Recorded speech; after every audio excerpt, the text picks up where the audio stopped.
Every hero dreams of saving the universe, until the day the universe needs saving from them disappearing. Thanos didn't just snap half of existence away, he shattered storylines, rewrote destinies, and forced the MCU into an era defined by loss. But not every death hit the same. Some were quick shocks. Some were emotional earthquakes. And a few changed everything forever. Today we're breaking down every hero Thanos killed, ranking them not by power level, but by impact, the emotional weight, narrative fallout, and the scars still felt across the Marvel Universe. There are moments in cinematic history where the entire theater seems to inhale at the same time, and then forgets how to exhale. That was Avengers: Infinity War. From the opening frame, the atmosphere felt wrong. Too quiet. Too heavy. It wasn't a superhero movie anymore, it was a countdown. Thanos wasn't presented as a villain you fight. He was a force you survive, if you're lucky. Every step he took felt inevitable, calculated, almost ritualistic. And with every kill, he wasn't just removing obstacles, he was sending messages. Loki's death wasn't just an execution, it was Thanos declaring there would be no tricks and no mercy this time. Heimdall's fall wasn't random, it was a warning that even ancient powers couldn't stand in his way. For the heroes, for the universe, for the audience, every death landed like a prophecy being fulfilled. You could feel the timeline shifting, tightening, collapsing in on itself. This wasn't chaos, it was precision. And that's why this day mattered. When Thanos killed, he didn't just take lives. He took hope. For a moment so brief yet so suffocating, the universe felt like it had forgotten how to breathe. Ranking Thanos victims isn't about counting bodies, it's about measuring shockwaves. Some deaths left fans stunned for seconds. Others rewrote entire story arcs. To judge the true impact, you have to look deeper than who died, you have to understand what their death did. First, there's emotional shock, those moments that froze the screen, the ones that made the audience whisper no before the characters even realized what was happening. Then comes story relevance, how essential that hero was to the narrative fabric of the MCU and what their loss meant for ongoing plots. Third is ripple effect, because some deaths didn't just affect one character, they reshaped entire franchises. Tony Stark's trauma, Thor's spiral, Rocket's loneliness, the political chaos left by vanished leaders, these weren't subplots, they were aftershocks. And then there's Avengers' response. Some deaths inspired rage, some despair, and some completely changed the direction of the team. Finally, we assess long-term world-building changes, how a single death redefined cosmic power structures, human society, or the future of Earth's mightiest heroes. Impact isn't about how loud the moment is, it's about how long its echo lasts. Infinity War didn't ease us into tragedy, it dropped us straight into it. Before we even had time to settle into our seats, the Asgardian refugee ship had become a graveyard. And in that wreckage, we witnessed two deaths that rewired the emotional tone of the entire movie. Heimdall, the ever-watchful Guardian, made his final stand not with a weapon but with a choice. His decision to summon the Bifrost one last time to send Hulk back to Earth wasn't just an act of defiance, it was a message, even in defeat, protect the future. Heimdall's death was quiet, respectful, almost sacred, and it showed us that Thanos wasn't killing out of rage. He was killing with purpose. Then came Loki, the god of mischief, the one who always had a trick left. But this time, he didn't. His attempted assassination was both redemption and resignation. In that moment, Loki wasn't a villain, a liar, or a schemer, he was Thor's brother. And Thanos ending his life with cold, unshaken precision was the MCU's way of saying, there will be no resurrections, no illusions, and no plot armor here. These early casualties weren't just tragic, they were symbolic. They told us that Infinity War wasn't building toward loss. It was beginning with it. Not every death in Infinity War needed a close-up to matter. Some of the universe's most devastating losses happened off-screen, silently reshaping the MCU's political, cosmic, and emotional landscape.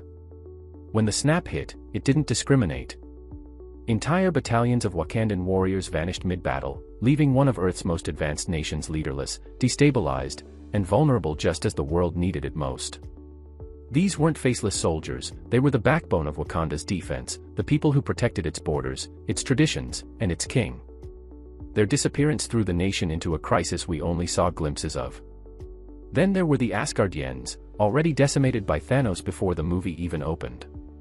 Many more were implied to have fallen: families, healers, fighters who had survived Ragnarok only to vanish without a whisper. Their loss wasn't just numerical, it marked the near extinction of an entire cosmic culture. And somewhere across the galaxy, the Nova Corps suffered the same fate at Xandar. We didn't see the attack, but the implications were enormous. Thanos didn't just destroy a planet. He wiped out one of the universe's largest peacekeeping forces in a single, merciless sweep. These deaths didn't happen on camera, but they shaped everything that followed. They left power vacuums, emotional fractures, and a universe suddenly stripped of the people who once held it together. For all its build-up, all its battles, and all its prophecies, nothing could prepare the audience for the quiet terror of the snap. No music. No dramatic slow motion. Just a soft crumble, the universe dissolving into dust one heartbeat at a time. Bucky Barnes was the first major hero to fall, collapsing mid-step with one confused, broken word: Steve. That single line cut deeper than any explosion because it wasn't the Winter Soldier speaking, it was the scared boy from Brooklyn, disappearing before his best friend could even reach him. Then the camera turned to the rest of the battlefield as heroes vanished like fading memories. Star-Lord, who had spent years fighting for family after losing everything, simply whispered, "Oh man," as he fell apart. His death wasn't heroic or bold, it was tragic in its simplicity, a cosmic outlaw undone by the very universe he tried to protect. But nothing compared to Spider-Man. His death became an instant cultural memory. The way he clung to Tony, begging, shaking, apologizing, "I don't want to go," wasn't a superhero moment. It was a child facing the impossible. And Tony's helplessness made it even more devastating. This sequence didn't rely on spectacle. It relied on silence. And that silence haunted theaters long after the credits rolled. Not all losses hit with the same force. Some deaths shocked us, some hurt us, and a few left wounds that still haven't healed. When ranking Thanos victims, we start with those whose departures, while sad, didn't fundamentally shift the MCU. Heroes like Mantis, Drax, and Groot, snapped, fall into the lower impact tier, not because they lacked importance, but because the emotional framing of their deaths was brief and overshadowed by the chaos around them. They mattered, but the narrative didn't linger on them. Next are the mid-tier losses, characters whose absence changed team dynamics but didn't collapse entire story arcs. Falcon, Wanda, and Star-Lord fit here. Their disappearances were felt deeply, especially by the heroes closest to them, but the film didn't treat these deaths as centerpiece shocks. Then we rise to the high-impact tier, losses that broke the tone of the movie. Bucky, with his heartbreaking final words, sits near the top. Groot, calling Rocket "Dad" as he turned to dust, still hits fans years later. But the most devastating death? Spider-Man. His panic, his apology, his desperate fight against fate, it was the emotional apex of the snap. And Thanos knew exactly what he was doing, breaking not just the Avengers, but the audience. Some deaths didn't just hurt, they rewired the emotional DNA of the MCU. These are the losses that sat like weights on the audience's chest, moments that felt too raw, too personal, too permanent. At the top tier sits Spider-Man, whose death remains one of the most emotionally charged scenes in superhero cinema. It wasn't the spectacle, it was the fear in his voice, the way he clung to Tony as if begging the universe itself for one more second. His loss shattered Tony Stark, and in many ways, it foreshadowed Tony's final choices in Endgame. Then there's Groot, whose dying word, "Dad," directed at Rocket, still stands as one of Marvel's most quietly devastating moments. Groot's disappearance didn't involve a speech or spotlight. It was the rawness of a child reaching for a parent who couldn't save him. Bucky Barnes also sits in this top tier. After decades of trauma, mind control, and identity loss, his story finally led him toward redemption and reconnection.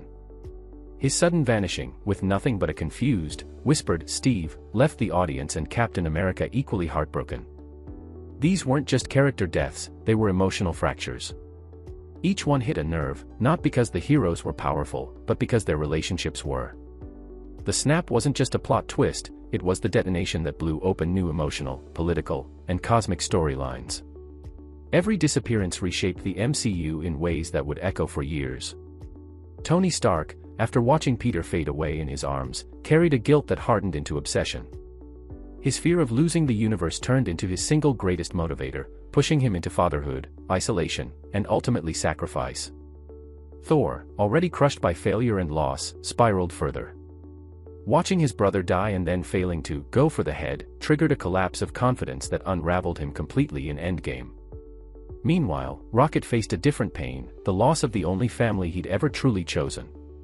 Groot, Peter, Drax, Mantis, they all disappeared, leaving Rocket alone for the first time since he found purpose. It transformed him from comic relief into one of the MCU's emotionally richest characters. The political landscape also shifted. Wakanda, having lost warriors and leaders, found its stability shaken.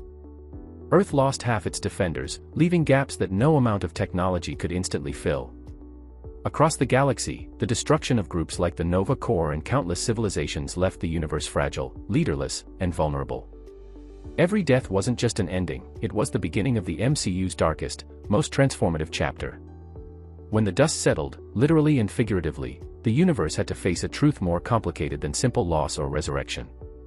The snap wiped out half of all life, but Endgame made it clear that not all deaths are equal. Some were reversible. Some were cosmic chisels, carved permanently into the MCU's foundations. And that division mattered just as much as the deaths themselves.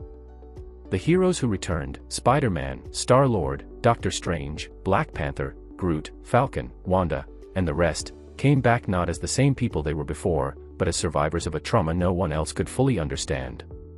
They had experienced the void. They vanished mid-sentence, mid-breath, mid-hope, and suddenly reappeared 5 years later in a world that had aged without them. Their return created emotional ripples, Peter trying to reconnect with a world no longer his age, Wanda rebuilding her life from emptiness, Sam stepping into a world desperate for symbols again. Resurrection didn't restore their old arcs, it launched new ones.